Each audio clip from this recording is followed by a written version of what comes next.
Poland!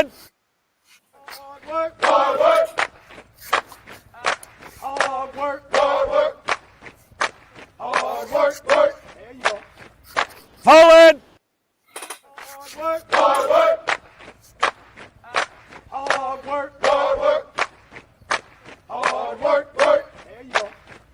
Poland!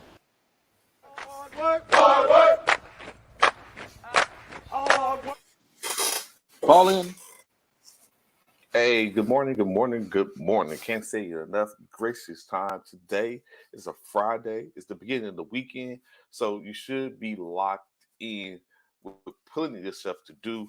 It's getting close. Of course, you know, this coming the weekend. You have Father's Day going on, and different things. So been away for a second, had some things he had to take care of. But I'm here today. That's the key thing. And saying that whether it's on for 15 minutes, an hour, 2 hours, or the case may be, want to make sure that we tap in showing up. So you know what it is. It's me, your boy Trey, and you're rocking with your favorite vets on the net. First Formation Morning Sports Talk. As you hear the intro fall in, and we're gonna get to talking about whatever it is we came here to talk about. What's good this morning? What's going on, LB? Glad to have you information with us this morning. So check this out, right? A couple things has been going on for the most part when we talk about this sports. Unfortunately, I guess it depends on what side of the spectrum you're on. Unfortunately, as an NBA watcher, a fan of the round ball in between on that floor, got a chance to check out and see and witness um, the Denver Nuggets yesterday do what most teams and those who are fans love to see, and that's the parade. We're gonna get to it in a second. You got a chance to see that.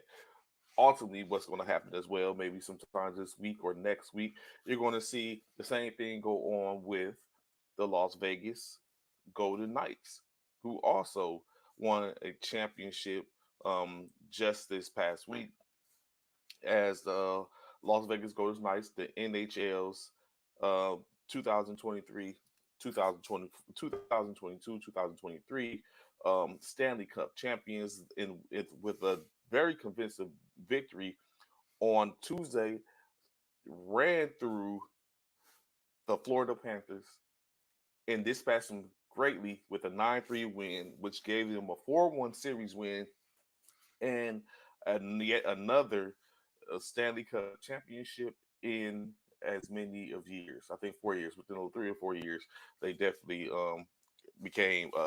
I think won two Stanley Cups in the course of the short time in which they've been. They've been to the Stanley Cup 3 times. I think won two of the 3 times in within a 4 year span, if I'm correct. So shout out to the Las Vegas Golden Knights. They should be having a parade as well. It's probably not going to be heard this color. Okay, that's stand correct. The first one in 6 years, but they've been to the Stanley Cup a couple of times, finals a couple of times. So there, I guess that's what we're doing. What it should look like, greatness in the Las Vegas area. Good morning, Key. Glad to have you information with us this morning as well. I see Michael Jordan sold the Hornets and got them off his books. Um, these organizations, interesting enough, when you look at it, the organizations I'll get to that. I remember. I'll put that. I sip and I'll put that up so I can keep it. I got something to say about that. But in any case, and shout out to the Las Vegas Golden Knights, champions. Everyone wants to be a champion in state. I know sometimes I get a conversation or I start up a conversation, spark it to where I wonder what does it take? Does championships entail guarantee certain statuses? Everyone wants to be a champion. What's good, Eric? What's going on, fam? Glad to have your information, my brother. Glad to see you. Hope everything is going well for you. So everyone wants to be a champion ultimately. First thing that comes to mind, you want championships is what you're seeking. Second, yes. All right, so I was correct. Vegas second chip, Aces. Oh, Aces. Vegas second chip. Yeah, Aces got uh have it. Knights have it. There's only a couple other organizations which they have first that can get it, as well as they're looking to build other things. So Vegas is trying to get into the major league sports markets completely, the whole a whole shebang with a MLB and maybe an NBA team soon. But they're champions. Vegas is a champion city right now. Denver is a champion city right now.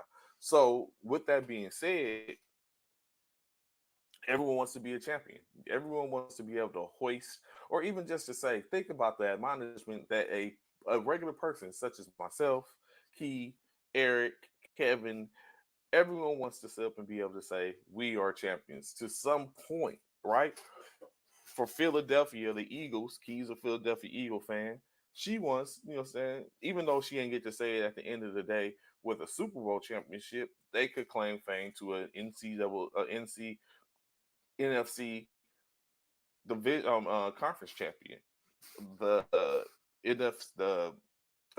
NFL's NFC's Eastern Division champions. You know what I'm saying? They could lay claim to that. Kevin, he's a Dallas Cowboy fan. Though they just won the division championship year before last. They could claim to that. Uh, they've won championships. They could claim to that as Dallas Cowboys fans do. So you know what I'm saying? They have those claims in which they have, of course. Eric, he's a Minnesota Vikings fan, but still, they you know what I'm saying, he wants to claim for certain things. So with all that being said, like everyone wants to be a champion. So in state, you can see the how the Jubilee was going in Denver, of course, and this is a city that is their first championship. 47 years of existence, and they have finally made it to the top of that mountain to claim their first championship. Now, during interviews, we have heard Mike Malone, coach of the Denver Nuggets, basically talk about and speak and engage and stated that he wants more. He wants more, right? Of course, you know what I'm saying? Lip service. I believe, I don't, me particularly, I don't like to get down with lip service. I try to be a person that says what I says, does what I says, and um, and I'm not going to give you a whole lot of a bunch of talk. So with that being said, Mike Malone has came out and stated that they want more. He broke it down. You start an organization at the point in which you start the organization, you start to win with the organization, and then that puts you into a next tier, and then you start being consistent. Then you go from being then you go from being a just winning to being a contender, and then you start to continue play on that, and now you go from contending to potentially a champion, and then at the end state of winning a championship, not just being a champion and becoming a champion, but winning a championship, your next tier is that of a dynasty, in which, of course, consecutive or consistency in winning championships should follow. I don't believe you can consider yourself a dynasty, although I maybe can, but you shouldn't be able to consider yourself a dynasty without winning championships. I don't know if getting to the championship and the consistent winning and the ability to put yourself in position correlates to dynasty being a dynasty, but definitely winning those championships can correlate directly to being the dynasty. And then I think at that point, once you've won some championships, it brings it back to where okay, I didn't win, but I was there. Um, and then the dynasty aspect comes into play more and more often. So I think we have a couple of years before we can say, okay, Denver is a dynasty. They have some key pieces, of course, Nikola Jokic, Jamal Murray, Aaron Gordon, Kentavious Caldwell Pope, uh, Michael Porter Jr. So key pieces in which everyone is 30 or younger, so they may have some run in them, particularly. Um, I mean, maybe they are a dynasty, maybe they aren't, maybe they will be. It still remains to be seen. But in state is they were able to celebrate and be jubilee in the moment. We've seen the conversations with KCP and Aaron Gordon Nikola Jokic himself came out and stated and talked about how if you've seen his press conference to where he didn't want to be at the parade initially due to the fact he wanted to get home, get to his country and celebrate there. And he's like, to wait till Thursday is too long when we won the championship on Monday. Now we gotta wait till Thursday to have the parade. Then of course being engaged in the parade, he's like it was the greatest thing. Now he doesn't want to lead the parade or have a parade to end. So all that comes into play. You know what I'm saying? Hats off this year to the Denver Nuggets. They've earned the opportunity. They've earned the reason. They've earned everything which comes with the whole parade aspect and being able to talk that talk. They've talked it. They walked it. Now, now it's time for them to potentially run it back and see if they can do this. Now, that's where the question starts to come in my opinion. Do we believe that Denver Nuggets can run this back? We've all heard the conversation. It's hard to repeat, right? Can the Nuggets repeat? Can they be consistent? Can they run it? Can they go forth um, and make what needs to happen to be once again a NBA champion? I don't think so. And that's not any cap or hate or anything like that. I just don't think the Denver Nuggets are going to be built to run it back a second year. Now, of course, just like anything else, I was incorrect in thinking that the Miami Heat were going to get 2 games in a row to force a game 7 to which ultimately I think they would have lost. Denver took care of that 2 games prior.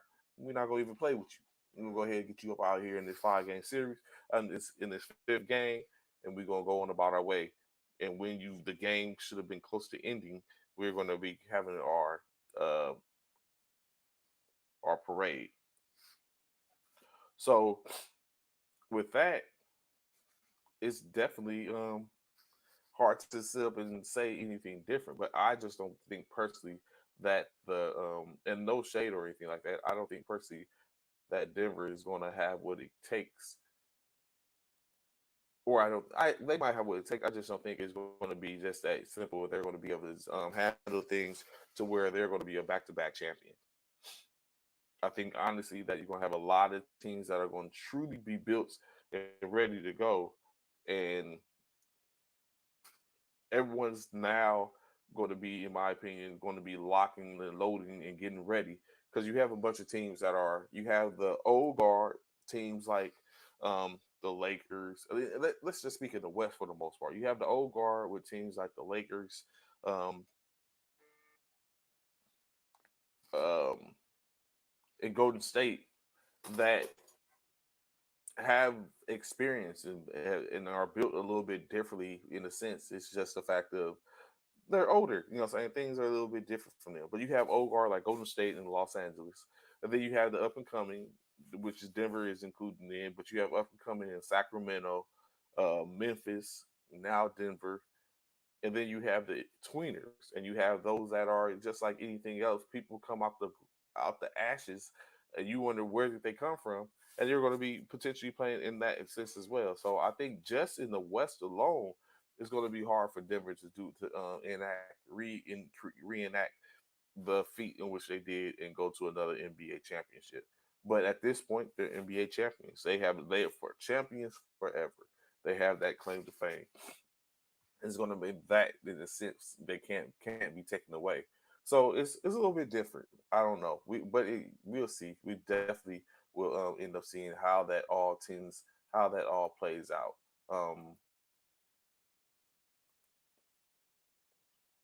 We know June 2nd, 22nd, all 30 NBA teams or some teams will be locked in as that is the day in which we get a chance to see what the next level of players will be at, who are they will be, where they're going to be at.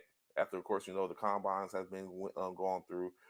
Players are getting individual invites to work out for teams and go and get a chance to get seen individually, put through some drills uh, to see what it is and how they're going to be and potentially an opportunity to be drafted, right? So, of course, all in all, it being said, it is relatively for going to be expected that the San Antonio Spurs, with the first pick in the 2023 NBA draft, we're going to select Victor Wembanyama um, from France. That's obviously the consensus, I'm sure.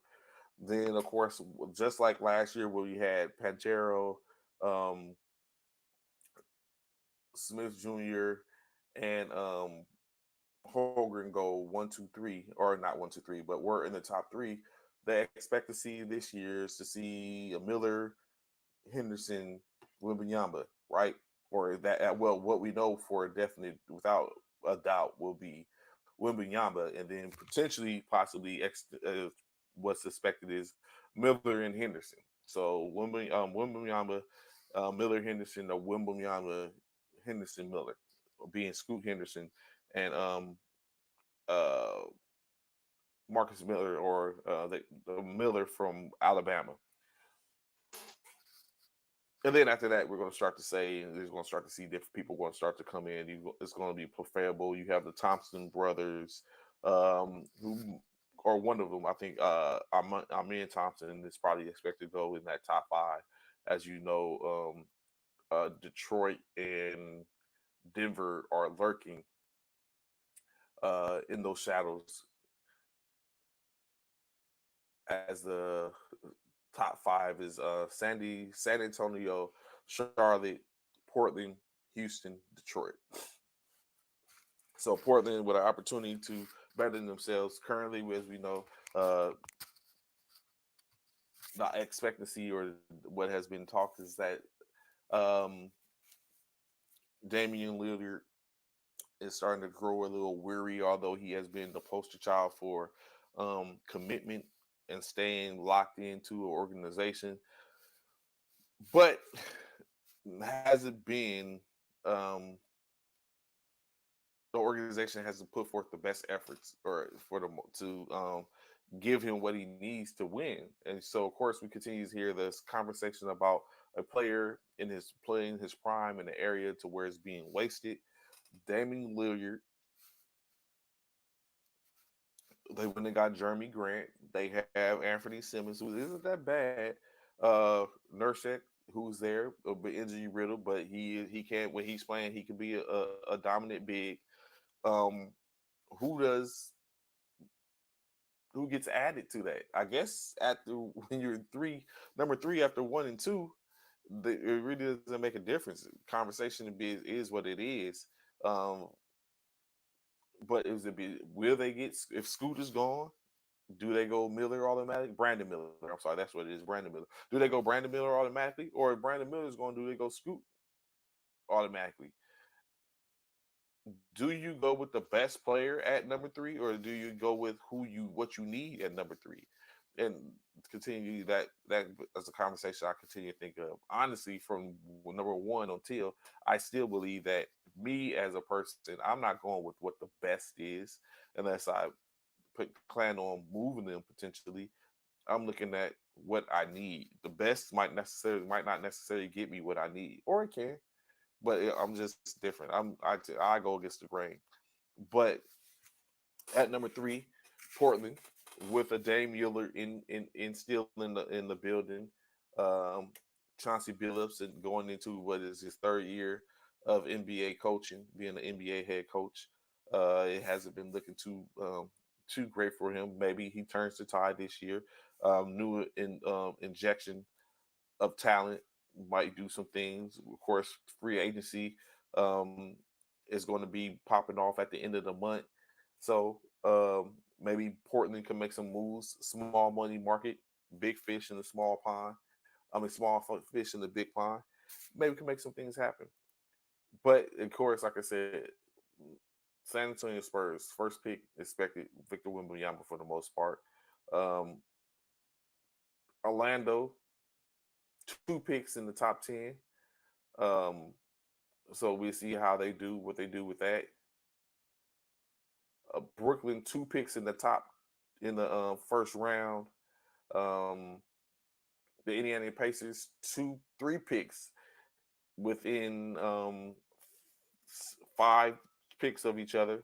So it seems like a barrel of riches in a sense, to where teams are able to do whatever it is that they need to do to make it happen as best they can. A lot of young talent. It's huge, a huge market for the one and duns or the youth, i.e., a lot of 18, 19-year-old um, players that played 1 year and decide to go professional just because they got picked up in the first or the second round, because the NBA only has 2 rounds, doesn't mean they don't get scooped on the undrafted free agent right out the undrafted free agent pool. Um, Put on summer league teams to where they get an opportunity to showcase their value for a team, and then of course go into um, and then of course get a chance to go into the year um, camps and try to put themselves in a position to either one become a my primary roster player, two the coveted two-way player list, or three go back into free agency and go back into free agency to be picked up later on, or go play for one of the eight G League team with the opportunity of potentially being called up. Go overseas. It's different. It's different things, but what we're definitely is it's a small elite club in state when you think about it. Some of your top names may not be heard, may not get our opportunity. It may take a little time. So, um, but we'll get there eventually. And you got to think it just continues to perpetuate all year long or year after year. Some ushered in, others are ushered out, and then we do it all over again. No really huge man. I mean, Drew Timmy, that's someone that we haven't talked about. Drew has was in Gonzaga, a senior. Does Drew Timmy get picked up? That's a conversation that hasn't been had. Um, haven't seen much of him or heard much of reference to him, but that's no different from Garza, who was a All American and who also won the college player of the year. And then he's not heralded when he goes into the league, and we don't really hear from him. Oscar Toshibe, another name that we heard a lot of during the NBA college years. He's a senior. We're not hearing much 6'7" guard forward out of center out of Kentucky. Of course, at 6'7", you're not going to be a center in the league. Definitely power forward, most likely. That's especially with his make and model. Same thing with Drew Timmy. He's 6'10", potential center, maybe a stretch, possibly. But does he get picked up? I'm sure he does. I'm sure even Ashibe gets picked up. Um, a couple of other names. Let me see. Of course, we know Victor Wembanyama, 7'4". He's expected to go number one, as we discussed. Um, do I see any others? Marcus Sasser, guard out of Houston, 6'1" guard, uh, did damage as a player in at the University of Houston. Does he get picked up, or is he going to be undrafted? Like, and these teams know they are very sure with their draft boards they have an opportunity. Like, you only get one, you only get 2 rounds. You could have 3 or 4 picks in them 2 rounds. You go after who you can. Then sometimes I would believe that the strategy switches and shifts to where you're looking at. I have this player that was on my board. He's he's dropping, and I might have some as things go. It's like I might see some other value in some players. It's like if he's dropping, and I have a possibility of getting him as a free agent, I might pull the trigger on it. Like, I just roll the dice and see if he makes it to free agency, and I push to go grab him then. But of course, at that point, it becomes his selection. It's no longer yours. So those are a bunch of things that come into play.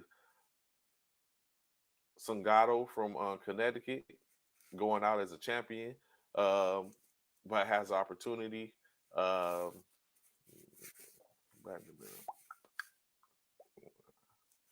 uh,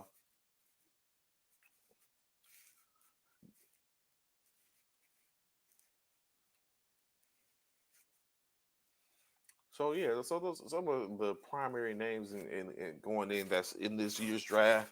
We know I think 19 players invited to the green coveted green room to wait to have their name called. So it's just tune in. I guess you could say tune in Thursday, um, June 22nd, to see what your favorite team is thinking, who is maybe on their list and rosters.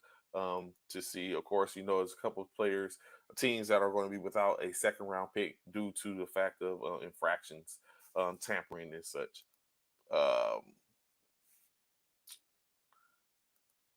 let's go Lakers. I hope you'll make some good and clear decisions, pretty good decisions. So, with that, of course, shifting a little bit, we go into we go into the off season, NBA off season, and start to kind of like traversing a little bit into the off season, the mid season of the NFL. As we know, they've already started their camps, and getting enthralled and everything. Went from OTAs, went from voluntary workouts, now getting into where certain aspects or tier players are being tiered to show up to pull up. But then you got a couple people who haven't or aren't pulling up, engaged in these now contract disputes due to where they feel like their value is. Those couple of players, of course, being one, Saquon Barkley hasn't showed up at minicamp due to he is currently a franchise tag running back, and it always seems to be the running backs. Is running back a diminished brand? Is the running back a position that is not really needed, but it's cool to have, but you can get away without it? At least we know a having a top tier running back is the case. To where it's going more into a running back by committee type situation, which is be effective in a sense. But that's where it's at right now. So you have Saquon Barkley, of course, is like as quote unquote doing a holdout. Um, J.K. Dobbins from the Baltimore Ravens is currently missing from training camp, in which he came out and stated that he doesn't care. He's not making it a secret that it's because of his contract.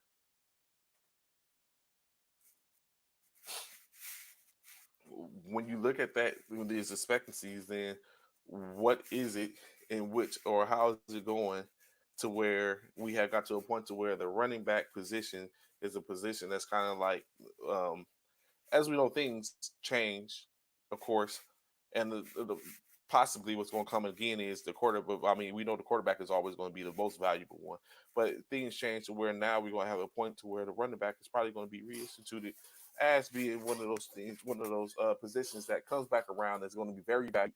But right now, it's not, and you got these players that are in these positions that are now having to fight tooth and nail to get the love and respect that the admiration they feel like they should be having. But J.K. Dobbins, running back for the Baltimore Ravens, currently not in minicamp, and hence, so to speak, that is because of his contract. Saquon Barkley, same thing.